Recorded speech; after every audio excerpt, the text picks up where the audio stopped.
नमस्कार, जनबहसमा यहाँलाई हार्दिक स्वागत छ। म इन्द्र आचार्य। दर्शकहरू, हामी जनताका विशेष मुद्दालाई यो कार्यक्रममा प्रस्तुत गर्ने गर्दछौँ। यति बेला न्यायालयप्रति निकै ठूला प्रश्नहरू उब्जिरहेका छन्। यो बेला न्यायालयले के गरिरहेको छ, आखिर यो कसरी कुन प्रकरणबाट आयो र अब अरू अङ्गहरूले कसरी खेल्छन्, विशेष बहसमा हामी संवाद गर्नका लागि आज नेपाल कम्युनिस्ट पार्टी नेकपाका केन्द्रीय सदस्य सांसद विशाल भट्टराईज्यूलाई हामीले यहाँ आमन्त्रण गरेका छौँ र यो विषयमा आज हामी छलफल गर्नेछौँ। सर्वोच्चले गरेको एउटा फैसला नागरिक तहमा नै निकै बहसको विषय बनेको छ। यो प्रकरणमा तपाईँ खुलेरै बोल्दै आउनुभएको छ। यो प्रकरण कसरी सुरुवात भयो भनेर आम जनतालाई भन्न सकिन्छ? खास गरी भन्ने हो भने 8 वर्ष अगाडि एउटा जघन्य अपराधको घटना घट्यो। त्यो जघन्य अपराधको घटना पनि कस्तो भयो भने बहालवाला प्रहरीको नेपाल सरकारको उच्च पदस्थ कर्मचारीबाट आफ्नी धर्मपत्नीको हत्या। त्यो पनि कस्तो गरी भन्दाखेरि लामो योजना बनाएर असाध्यै व्यवस्थित योजनाका साथ नेपाल सरकारले तलब दिएर ट्रेनिङ गराएको एउटा उच्च पदस्थ कर्मचारीले त्यो ट्रेनिङमा प्राप्त गरेको ज्ञान चाहिँ आफ्नो श्रीमतीको हत्यामा प्रयोग गरेको। त्यो किसिमको सुनियोजित हत्याको प्रकरणमा चाहिँ अब तल्ला अदालतहरू, जिल्ला र तत्कालीन पुनरावेदन अदालतले चाहिँ वास्तवमा जन्मकैदको फैसला गरेको थियो र त्यो जन्मकैदको फैसला चाहिँ सर्वोच्चमा आयो। स्वाभाविक रूपमा सर्वोच्चमा आइसकेपछि हामीले अपेक्षा गरेका थियौँ कहीँ ठाउँै छैन, कतै व्याख्या गर्ने कुरै छैन, कतै कुनै धारा उपधारा तान्ने ठाउँै छैन, के होला र आखिर एजिटिज होला, त्यसैलाई समर्थन होला भनेको सोचेको थियौँ। अर्को कुरो त तल्लो अदालतले चाहिँ सजाय घटाउनका लागि तपाईँको छुट्टै एउटा चाहिँ तपाईँको सिफारिस आउनुपर्छ यस्तो यस्तो देखिए पनि यो तपसिलका कारणले गर्दाखेरि चाहिँ सजाय चाहिँ घट्न सिफारिस गर्दछौँ भन्नुपर्ने थियो, त्यो पनि नभएको। भनेपछि हामीले के अपेक्षा गर्थ्यौँ भने स्वतः चाहिँ सदर हुन्छ भन्ठान्या त अचम्म लाग्यो। एकैचोटि 11 वर्ष 6 महिना सजाय घटाएर पो मान्छे त हात हल्लाउँदै रिहा गर्ने स्थिति बन्यो। कसले गर्यो यो भनेको त प्रधान न्यायाधीशले। बाफ्रे बाफ्रे, नेपाली जनताको सबभन्दा ठुलो आस्थाको केन्द्र, सबैले विश्वास गर्नुपर्ने ठाउँ, कहीँ न्याय नपाउँदाखेरि यो ठाउँमा पाउँछौँ भनेर आस्था चाहिँ एउटा आत्मादेखि चाहिँ मानेको ठाउँ, त्यसको सबभन्दा ठुलो मान्छेले चाहिँ त्यस्तो फैसला अनि तानेको के त भन्दाखेरि भन्नुहुन्छ भने उहिले खारेज भइसकेको मुलुकी ऐनको दफा प्रयोग गरेर यस्तो खालको कुतर्क गरेर अहिलेको 21औं शताब्दीका नागरिकहरू केही पनि जान्दैनन्। मैले जे गर्दा पनि हुन्छ, पर्दा पछाडिका नेपथ्यका जे जस्ता षड्यन्त्रहरूकोबाट वशीभूत भएर भए पनि मैले फैसला गर्दा हुन्छ भन्ने प्रकारले जुन किसिमको यो फैसला आयो, यो न्यायको खिल्ली उडाउने काम भएको छ। नेपालको संविधान कानुनलाई यसले तिलाञ्जली दिने काम गरेको छ र स्वयं न्यायाधीश नामको एउटा जुन आस्थाको केन्द्र थियो त्यसलाई दिउँसै दिन दहाडै धज्जी उडाउने काम चाहिँ यो फैसलाले गरेको छ र यो फैसलाप्रति हामी विधायकहरूको, सिङ्गो नागरिकहरूको असाध्यै ठुलो आपत्ति छ, म यहाँ व्यक्त गर्न चाहन्छु। त्यसले गर्दाखेरि तपाईँ आफैले बनाएको कानुनले चाहिँ के भन्छ भने अदालतमा विचाराधीन अवस्थाको मुद्दालाई प्रश्न उठाउन पाइँदैन, यो अदालतको मानहानि हुनेछ भनेर भनिएको छ। तपाईँ नै कानुनको निर्माता हो हैन? तपाईँ नै आफै यो चाहिँ सर्वोच्च अदालतले धज्जी उडायो भन्नुहुँदैछ, किनकि यो मुद्दा अहिले पुनरावलोकनका लागि आज पेशी चढिसकेको छ। यस्तो अवस्थामा तपाईँ आफूलाई समेत तिलाञ्जली दिएर जनताका मुद्दा बोल्न थाल्नुभएको भन्दा अनुपयुक्त हुन्छ? विद्रोह गर्न संसारको कुनै पनि कानुनले अनुमति दिइरहँदैन। कुनै संविधानमा विद्रोह गर्ने धारा उपधारा लेखिएका हुँदैनन्। म त्यो विद्रोहको बाटो रोजिरहेको छु। यसकारण कि हाम्रो मुलुकमा 51% महिलाहरूको उपस्थिति छ। एउटा महिलाको हत्या, श्रीमतीको हत्या मात्रै होइन, यो सिङ्गै महिला समुदायहरूमाथिको जघन्य अपराध हो।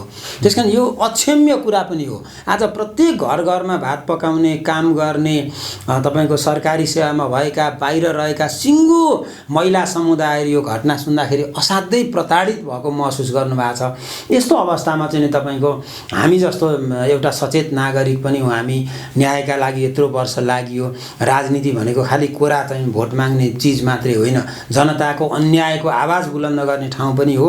जसको आवाज छैन त्यो आवाजमा हामीले आवाज दिने पनि हो।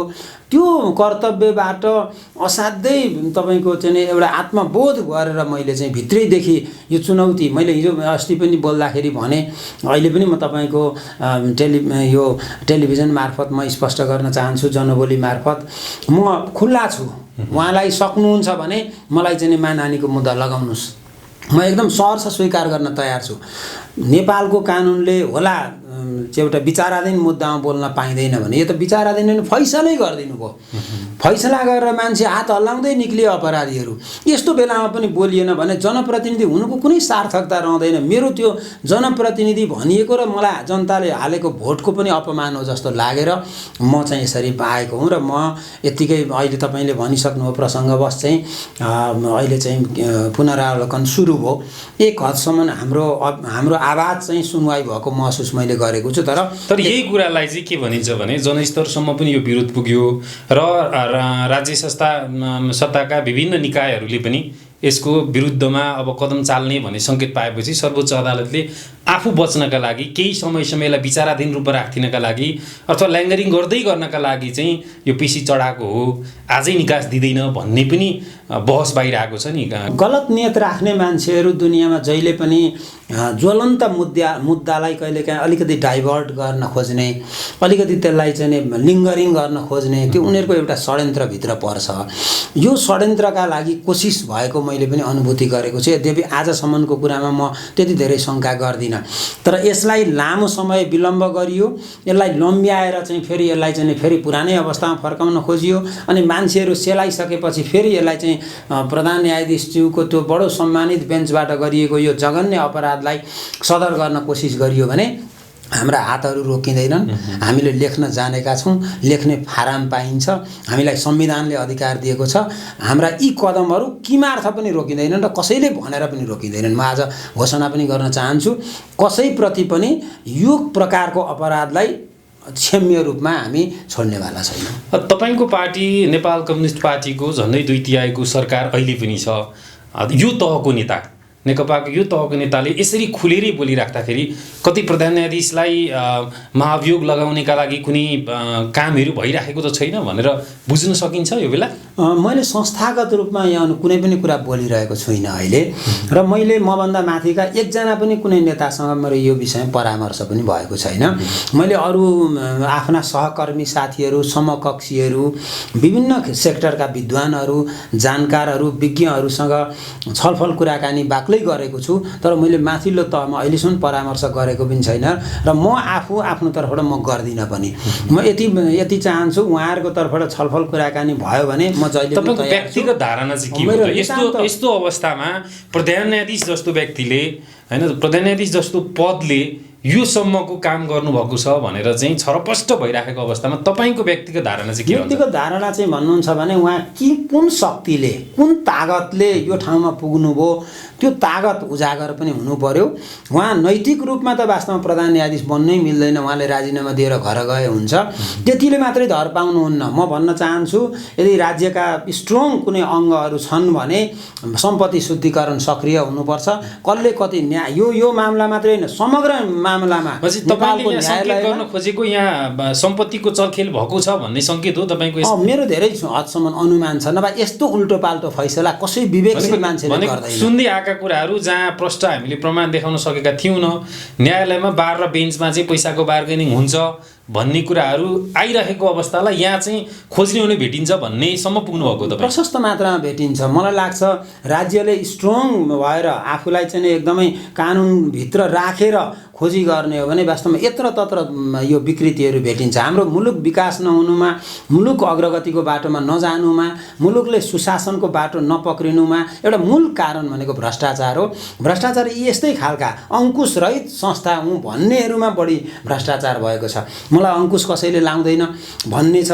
ठुल्ठुला पदमा बसेका मान्छेहरू पर्दाभित्रका गतिविधिका कारणले यो भइरहेको छ र हाम्रो मुलुकको विकास र समृद्धिको सबभन्दा ठुलो बाधक यही हो। त्यसकारण म यो टेलिभिजनबाट पनि आग्रह गर्छु, आम जनताका बिचमा अब भ्रष्टाचारीहरूलाई भोट नदिउँ, भ्रष्टाचारीहरूलाई कुनै हालतमा सहन नगरौँ। जसले मासु भात खुवाउँछ, जसले पैसा बाँड्छ त्यसलाई होइन, त्यो जसले बाँड्दैन त्यसलाई भोट हाल्ने संस्कार विकास गरौँ। भ्रष्टाचारीहरू त्यसै पनि कम हुन्छन्। अर्को कुरा, जनस्तरबाट पनि म आग्रह गर्न चाहन्छु आम जनतालाई कि हामीले यो प्रकारका भ्रष्टाचारी व्यक्तिहरू, बदनियत राखेर फैसला गर्ने मान्छेहरू उच्च ओहदामा बसे भनेर डराउने होइन। हामीले स्वाभिमानको, सत्यको, निष्ठाको कुरा गर्दै जाउँ, लडौँ र यस्ता खालका मान्छेहरूलाई सामाजिक रूपमा पनि बहिष्कार गर्ने अभियान चलाउँ भनेर पनि म आग्रह गर्न चाहन्छु तपाईँको टेलिभिजन मार्फत। र म फेरि पनि जनसमुदायलाई के आग्रह गर्छु भने निष्ठा, सत्य र इमान्दारितालाई स्थापित नगरिकन देशको विकास सम्भव छैन। त्यो जनताले पनि बेला बेलामा आफ्नो अधिकार प्रयोग गर्नुपर्छ भन्ने लाग्छ। अब यो शक्ति पृथकीकरणमा यसैका लागि कार्यपालिका र व्यवस्थापिका पनि छ। न्यायपालिकाले अहिले न्याय डगमगाउने कार्य गरौँ भनेर चाहिँ सर्वत्र भइराखेको बेला तपाईहरूको भूमिका के हुन्छ? कार्यपालिका पनि तपाईहरूसँगै छ, व्यवस्थापिका पनि तपाईहरूसँगै छ, तपाईहरूको भूमिका के रहन्छ यसमा? अनि हाम्रो भूमिका मुख्य कुरा के हो भने जनचेतना अभियान व्यापक रूपमा सञ्चालन गरेर जनतालाई आह्वान गर्ने कि यो प्रकारका घटनाको हामीले विरोध जनाउँ, जनस्तरबाट पनि विरोध गरौँ, मिडियाबाट विरोध गरौँ, सडकबाट विरोध गरौँ, सकेसम्म यस्ता चिजहरूको भण्डाफोर गरौँ।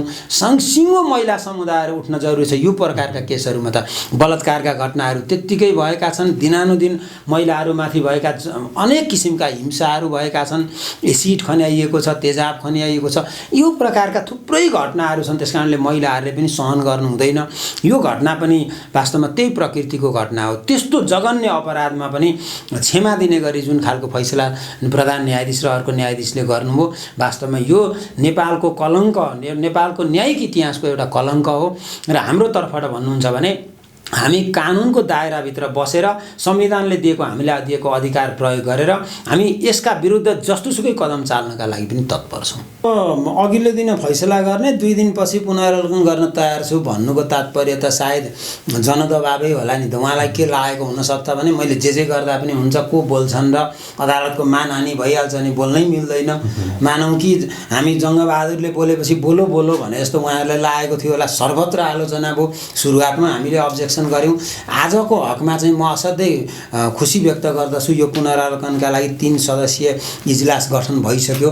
म अपेक्षा गर्छु त्यो इजलासले हिजो गरेको त्यो बदमासीलाई चाहिँ सदर गर्ने काम किमार्थ पनि गर्ने छैन। म आज यो अपेक्षा पनि गर्न चाहन्छु। गरियो भने त्यसपछि कदम चाल्ने कुरामा पनि हामी कुनै पनि पछि पर्दैनौँ।